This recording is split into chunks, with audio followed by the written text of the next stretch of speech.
It was cutting me throat what got me this flat." Stuart pushes open the second reinforced door into his corridor, turns off the blasting intercom that honks like a foghorn whenever a visitor presses his front bell, and bumps into his kitchen to sniff the milk. "Tea or coffee, Alexander?" He is a short man, in his early 30s, and props himself against the sink to arch up his head and show me the damage. The scar extends like a squashed worm from beneath the tattoos on one ear to above his Adam's apple. The kettle lead is discovered beneath a pack of sodden fish fingers. "How about a sarnie, yes?" Stuart stretches his hand to the other end of the kitchen, extracts a double pack of discount economy bacon from the fridge, and submerges 6 slices in chip frying oil. "Cooked or incinerated?" It is a cramped, dank little apartment. 1 room, ground floor. The window looks across a scrappy patch of grass to a hostel for disturbed women. "One of the few times I've been happy, the day I got this flat." Stuart smiles at me. "That's why I want you to write a book. It's my way of telling the people what it was like down there. I want to thank them what got me out, like Linda and Dennis and John, Ruth and Win and me mum and me sister and me dad. Well, I call him me dad, but he's me stepdad if truth be told." The bread starts to burn. Stuart pumps the toaster release, and the slices fly high into the air. "'Cause there's so much misunderstanding," he concludes angrily. "It's killing people. You're fucking 9 to 5. Someone needs to tell them. Literally every day. Deaths. Each one of them deaths is somebody's son or daughter. Somebody needs to tell them. Tell them like it is." I move into the main room.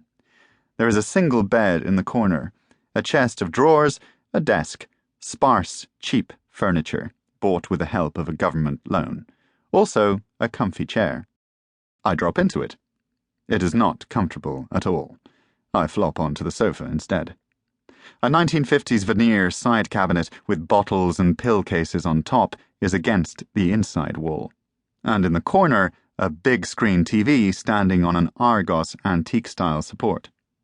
Stuart likes his TV. He has thrown it at the wall twice, and it still works.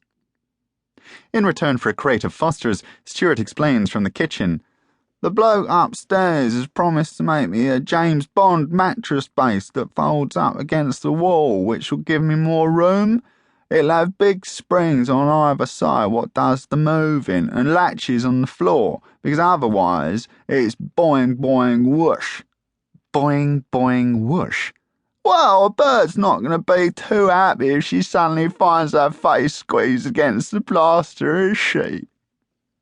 Another friend is going to put up shelves, partition off the kitchen, and repaint the walls gold, instead of green on the bottom half, cream above, as they are at the moment, like a mental institution.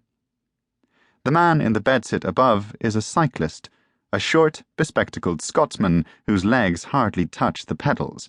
Next to him, a mute woman who beats out chart tunes on the floor with her shoe heel, and on the other side of the entrance lobby, Sankey, son of an RAF pilot. He sleeps with an aluminium baseball bat beside his bed. The only problem Stuart has in his desirable new home is mold. It prickles up the bathroom wall and creeps across the ceiling in speckled clumps, so that he has to stand on a chair and scrub it back once a month, as though he were stripping paint. Now and then it floats down the hall to his bedside and his clothes. He smells like a garden shed on those days. "By the way," he calls out, "I'm thinking of sticking a reflective sheet over that window. What do you reckon?" "It's dark enough in here as it is. Why make it even darker?" "It's to stop them spying on me." "Don't be silly. No one's spying on you. Who's them?" "I've seen them, but not seen them, if you know what I mean. Red sauce or brown?"